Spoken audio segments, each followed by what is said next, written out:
How did immigration provide a positive impact on Canada through the years, and how has it changed in the last few years?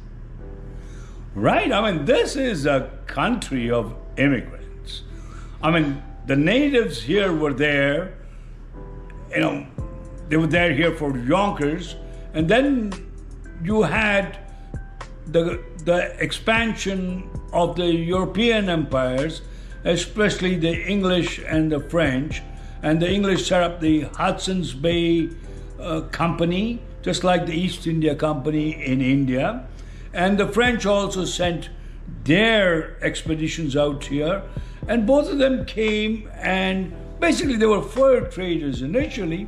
And from fur trading, they went into the land acquisition mode and discovered that Canada had some huge resources which could be granaries to the world. It could be, it had energy, it had minerals and mining and everything that one needed. So slowly the immigration started from England and France to a serious level that they started settling here. And when they settled here, they pushed the natives into reservations, right? And they actually became the co-owners of the new Canada. Once they established their base here, and it was a profitable base, and their mother countries, both England and France, also benefited from them being here, they started getting in more people. They set up the Trans-Canada Railway. They brought in a whole bunch of Chinese labor to do that. They got in, the other Europeans and the Jews after World War I, and then again after World War II.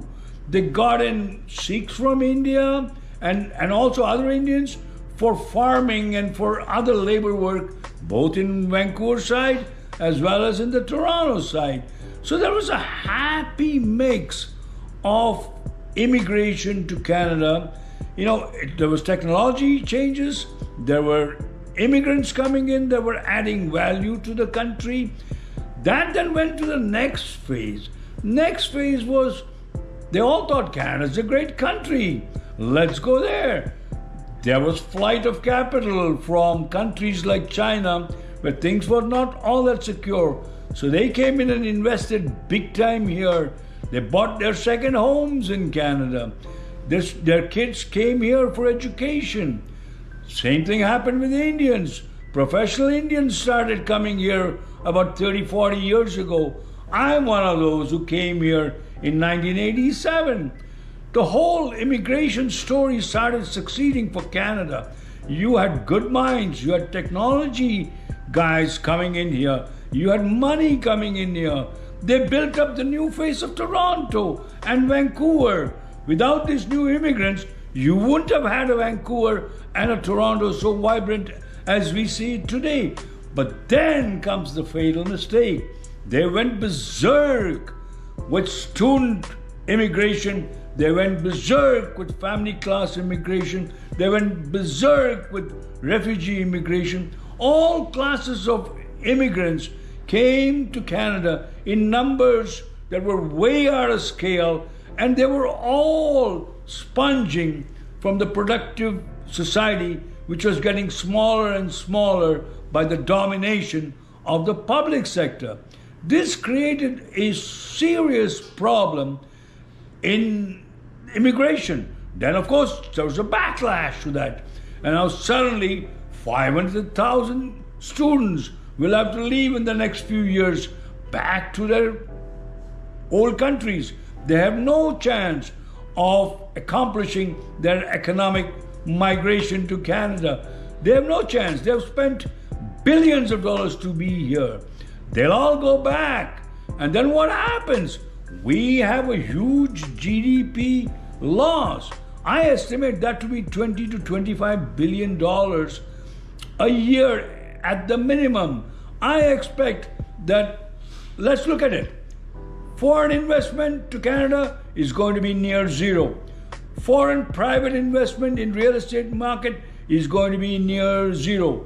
Foreign private business investment in Canada to get a visa is going to be zero.